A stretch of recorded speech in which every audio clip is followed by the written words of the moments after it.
Are you a same-sex couple planning to marry? What do you look for in a wedding vendor? Are you a wedding vendor looking to support the LGBTQ community? There's a lot more to it than a rainbow. Stay tuned, find out. Welcome to Weddings with Zita.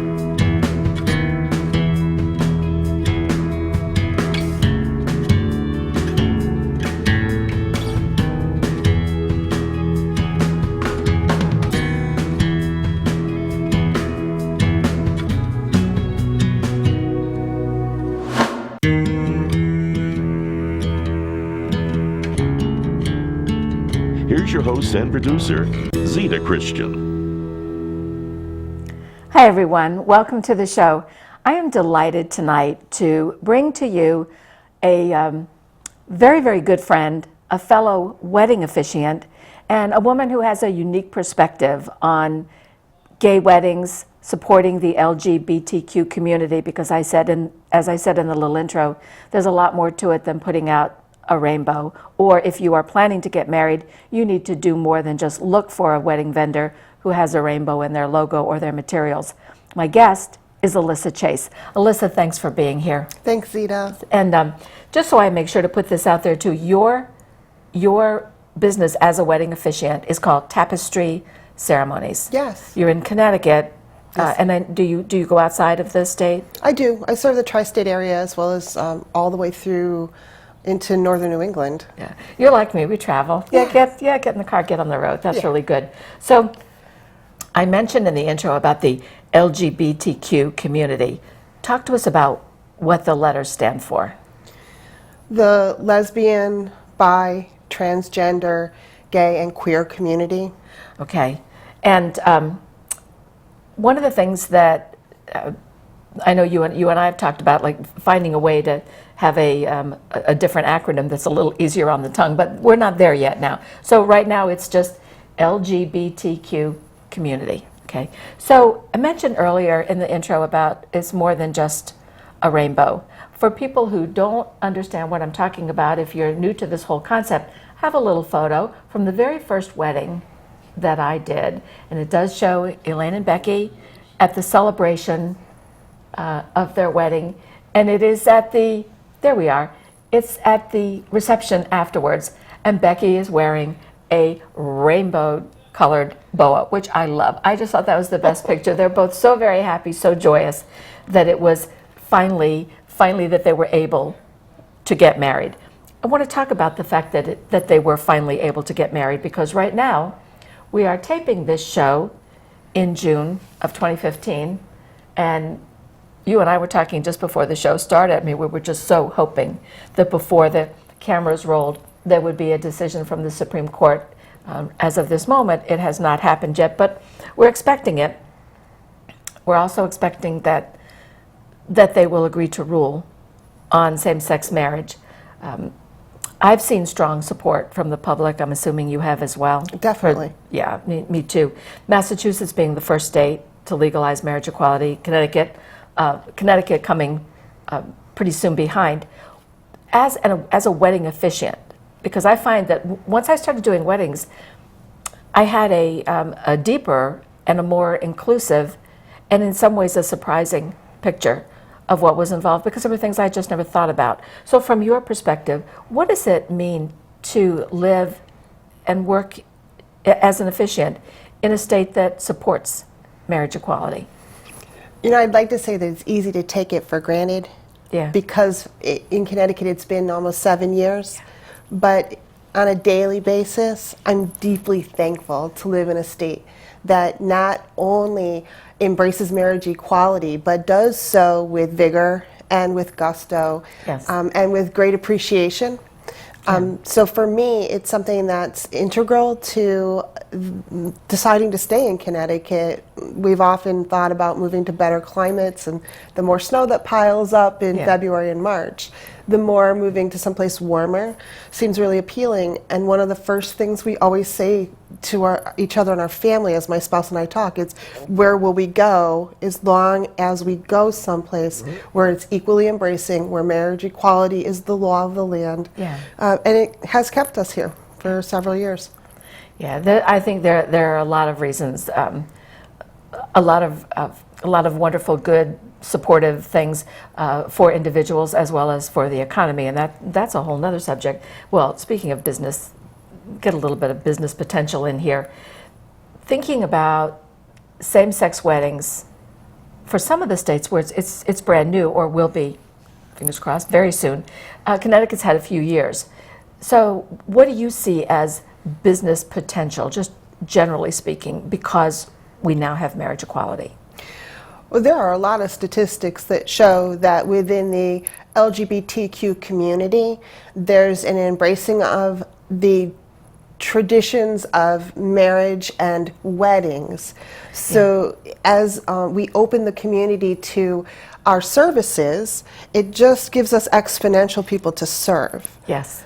And a lot of people have said to me, well, what's a gay wedding like? And it's often just like every other wedding. Yeah. And so you sort of think about it from the perspective of opening your business to an entire segment of potential to serve. So for your business, particularly for your business, how has it marriage equality affected your business? Well, marriage equality is the reason why I'm in business. My oldest daughter is gay, and I remember when we first started to talk about the fact that she was gay. I don't think she came out. I think she just became. It was fairly easy for our family. But I remember thinking the same kinds of things. What will happen? Will she be able to be married? And we got very involved with Love Makes a Family. And I think a year later, marriage equality came to Connecticut. And I knew that that was where I needed to serve. Yeah. I didn't know that 7 years later, my daughter would ask me to officiate for her wedding. Oh, Elisa. But I just knew this is where I need to be. Yeah, it's funny how they say the political is personal, and it is. It is. For us, it was, absolutely yeah. is. I know too that one of the things I wanted to mention here for those of you in the audience, I met Elisa through the Celebrant Foundation and Institute, and that is an organization based in New Jersey, or founded in New Jersey, that teaches civilians, people like me, about the history and structure of ritual. And then there are several courses there. You can take a separate course on funerals and memorials, another course on weddings, one on healing ceremonies, and I think they have something else coming up. Ceremonies across the life cycle. Across the life cycle. So you're now teaching. Yes, I do. I teach most of the classes at the Institute now. Oh, I didn't even realize that. I knew you were teaching the wedding class. Yeah. So what kind of questions do you find when you're teaching? Are there certain things that the students are like, generally they all don't know one thing or something that they're all surprised about when it comes to the same-sex weddings?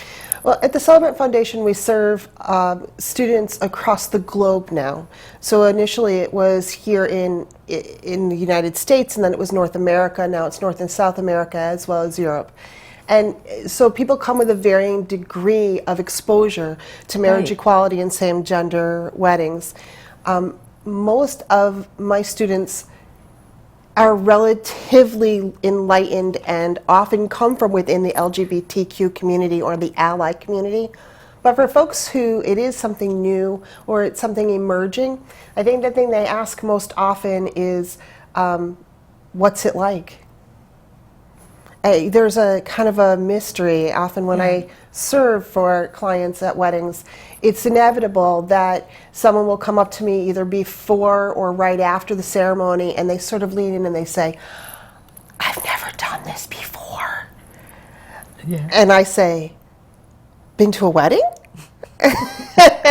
But that's pretty much what people ask, is a common fun thing. Yeah, no, they it's don't know normal. what to expect. And I think that, on one side, certainly many of the key things are the same. Love is love. And there are some things that are different because the couples want them to be different. So we're going to talk about that too. I also wanted to mention, though, that you and I are also graduates of the program begun by Bernadette Smith at 14 Stories. And that is the Gay Wedding Institute. Talk to us a little bit about about that program? It's a fabulous program. Yeah. It serves wedding vendors more so than the Celebrant Foundation, which serves a variety of ritual and ceremony. 14 Stories is very focused on the wedding industry and wedding vendors. Bernadette Coveney Smith does a fabulous job offering a program that allows a really non-judgmental, very open environment for all wedding vendors to get comfortable with the services that can and should be offered, what the LGBTQ community is looking for. They do a lot of statistical analysis to bring back to vendors to help you figure out where your services fit within the LGBT community and how to service better within that segment. That's a key point, because I know, speaking personally, before I took the course, I thought I had a pretty good handle on things. I did. And I had no idea what I didn't know until I took the course. And because I took the course, I sat back and I thought, oh, okay, I'm making assumptions about what people want or what they don't want, and that's wrong. So I think for me, one of the beauties of taking the course was being able to serve the LGBTQ community better right from the very first conversations, and not making some mistakes that I might unwittingly say something that would be offensive or hurtful, which I think is even worse. Not meaning to. When you signed up for the program, why did you take it? Well, I mean, I think about, listen, you have a daughter. You have a daughter who is gay. Yeah. Why would you need to take that course? right. And Yeah. I think it's because I wanted to come to my practice not just with the blinders on of what my family and my daughter felt was important to the LGBT community. I wanted a more global understanding, and I wanted a wider perspective, and I'm deeply glad that I did it. Yeah, I think that's excellent motivation. So that is the Gay Wedding Institute and 14 Stories, both programs that Bernadette Coveney Smith runs for the wedding community, and it's fabulous. If you're a wedding vendor and you want to serve this community, I can't recommend anything more highly. It's fabulous. And if you are a same-sex couple and you are looking to plan a wedding, I think it's also valuable for them, because then you can go in and put your information in and say, include my statistics. Here's what I'm looking for. Here's what I want. Here's what I don't want. Or here's what I have trouble finding. Little things like, what about the woman who wants to wear a tuxedo? That's a huge market that is not being served. Absolutely. That is a very, very challenging market. So thinking about local business, but not so much local, because we're in Connecticut. In fact, I was thinking local businesses that have maybe lost business, and they didn't even know it. They didn't realize that they had lost the business because they said something offensive. But what about the couple who has gone to a business, a florist, a photographer, a venue, a place to buy a gown or a tuxedo, and been told that we won't work with you? Yeah. I see things like that on the news all the time. I read about it in some of the wedding magazines. Have you any of your couples experienced that? I'm really happy to say that none of my couples have ever come to me and said that they were refused service. I have had couples tell me that they felt that there was a lack of sensitivity in some businesses with some vendors, but I have never had anyone say that they were openly treated rude or that they were openly discriminated against here in Connecticut. I haven't either. I'm happy to say that too. I also understand, though, that there is that apprehension. There's that the fear inside. Well, what happens if I go to meet this officiant and I want her to perform my ceremony, and she wants to use language about marriage being between a man and a woman? I mean, there's so much that needs to be discussed. There's so many areas where people need to be sensitive and respectful. Language, in fact, language like that. Speaking of wedding language, instead of bridal party, use wedding party. Yeah. Don't necessarily refer to someone as being a bride and groom. And those questions, and I have heard this, are you the bride? Yeah. Oh my gosh, that's offensive. So I say don't assume gender roles. I mean, I just think that's a basic thing. So we do. In fact, I've got a photo here. It was from one of my couples, and this was a small wedding down in Avery Point. I think it's number 2. And there was that question. This was Sandy and Janie, and they drove out from Minnesota. Wow. To be married here, and they wanted to be married by the water. They wanted to be married someplace where there were whales. They wanted to go to Mystic. So I did a ceremony for them out by the lighthouse out on Avery Point. It was great. That's beautiful. Yeah, they were a fabulous couple. So I have a bunch of quick photos here that I wanted to just show about promotions. If you are serving a same-sex community, show photos like these. Here's a couple here. Show photos of same-sex couples on your wedding material, on your promotional material, and on your website. These were, some of these were in fancy venues. This one was in the backyard. I mean, there's just anything goes. This one was up at the Salem, in Salem, Massachusetts, at the Hawthorne Hotel. This couple flew in from San Francisco. How beautiful. I mean, and this is Doug and Mikolai. They came up from Florida, the wedding in New York. This was my very first wedding, Becky and Elaine, down at New London College. And Allison and Michelle, Mystic Arts Center. This is a good photo here. Let's keep on this one just for a minute, because one of the things that I wanted to mention is sometimes in terms of clothing, sometimes you'll have couples, like there was a previous image of the two women in bridal attire. This one, they chose casual attire because it was what was comfortable for them. So there's no hard and fast rule. That's great. There's no hard and fast rule about what you have to wear or what you don't have to wear or anything like that. What do you think in terms of when same-sex couples are looking at your website? What do you think they appreciate, or maybe they tell you afterwards? What do they appreciate about your work? I think that they appreciate not just in my work, but in the work with other vendors such as yourself who have either gone to the Gay Wedding Institute or are certified life cycle celebrants or are really keyed into serving the LGBTQ community. Is they appreciate a website that shows inclusion, that shows balance, that shows a comfort level with all types of clients being served. So that means pictures. Mm-hmm. That also means graphics. So if you're showing wedding rings on your website, the most graphics you can find are the traditional female high set diamond and a much larger male ring next to it. But you really want to start looking for graphics where the rings are the same size or they're both feminine.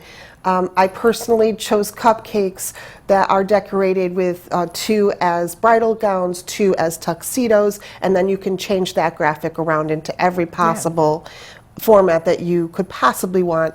And the other thing too, I think that's most important is to be really, really astutely aware of the language that you use on your website.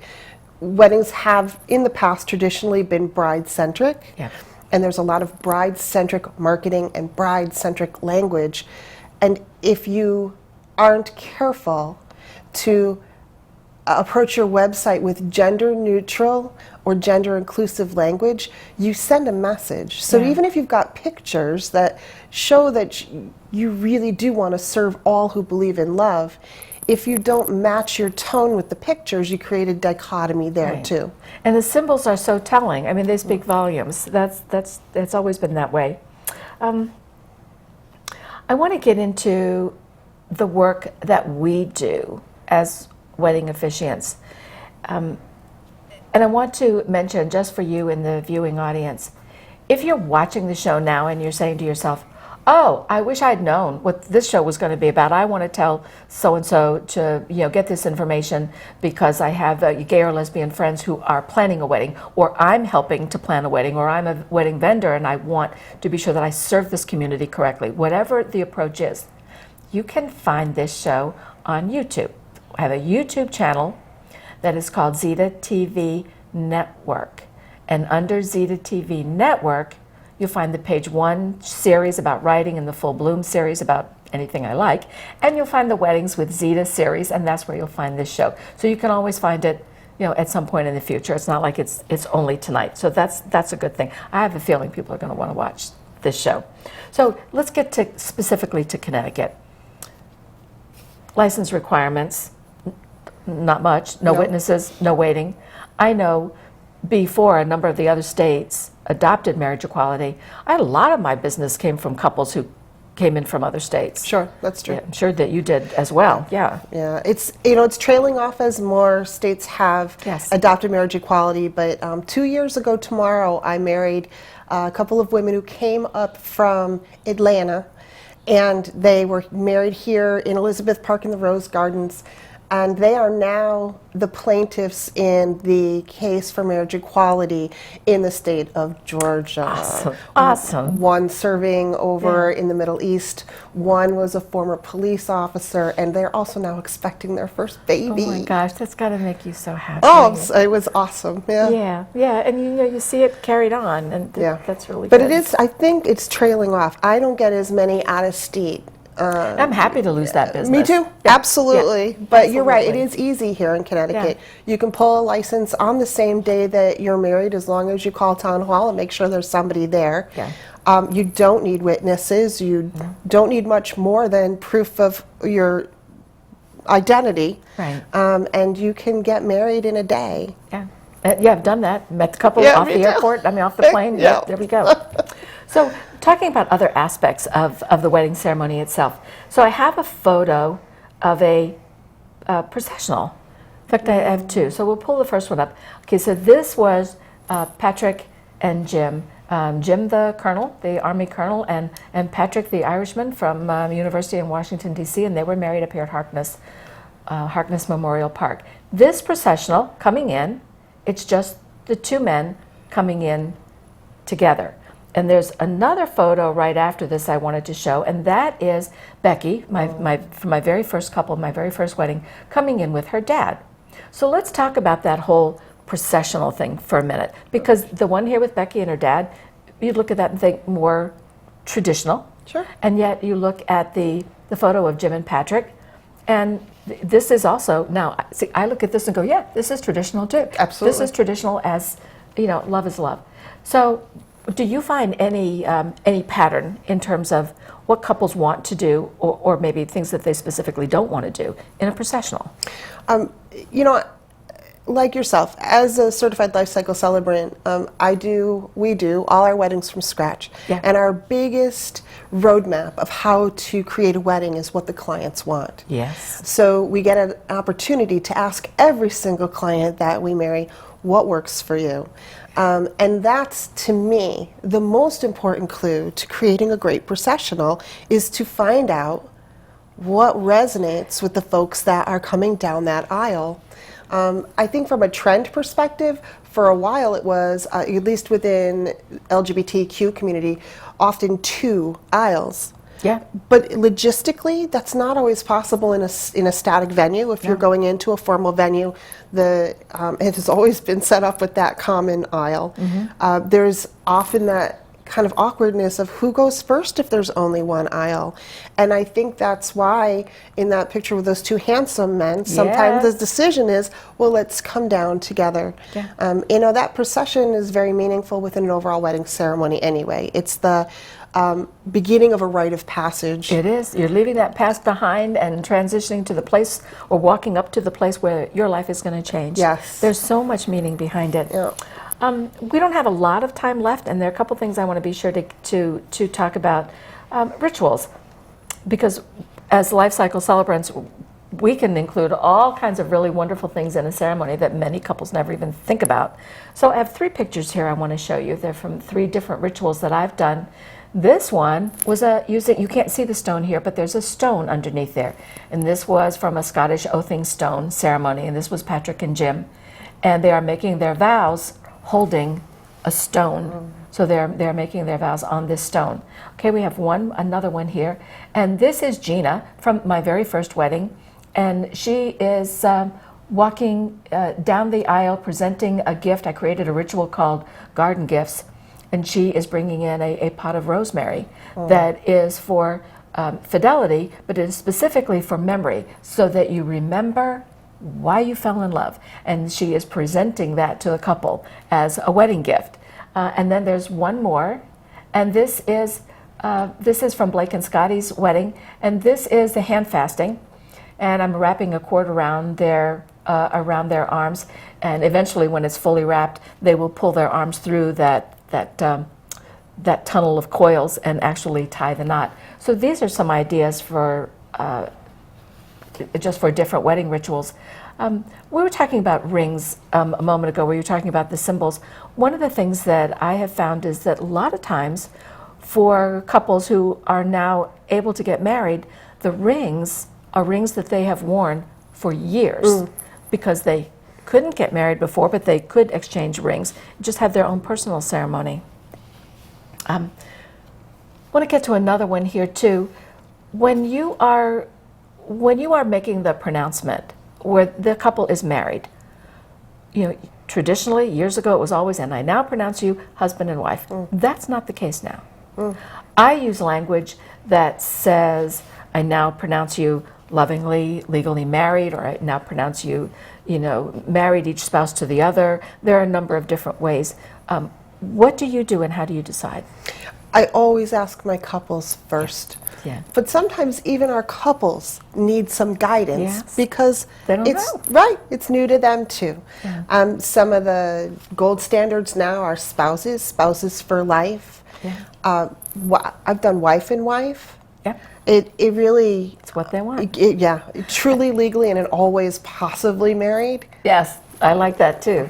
We have just one last photo I want to show. This is a recessional, and this is again from my first wedding, Becky and Elaine. When they're married, they're walking down this beautiful aisle in the garden. I love the joy on their faces. And Elisa, I've only got about a minute left. What advice would you give for the parents of couples who are planning a same-sex wedding? Because they're not always supportive. My advice would be to not use the time of your children's wedding as the time to try to reconcile everything in your relationship and your concerns, and to put that aside and to be wholeheartedly present for your kids as they're making a monumental commitment and they're joining their life with a person who will love them forever. That's right. Every parent wants to see their kids loved and be loved. Thank you very much. This has been a wonderful show, and I appreciate your information, your candor, and the time that it took you to get here. I also want to thank you in the viewing audience. I want to thank my crew as well. I think about this, as Elisa and I both know, love is love. Find your way to express love is love, and do join us again next time. Thank you. Are you planning a wedding or renewing your vows? Let today's leading wedding vendors inspire and guide you. To learn about upcoming guests and join the discussion, like us on Facebook, Zita TV. Weddings with Zita is a program of Moon River Rituals. For more information, visit zitatv.com.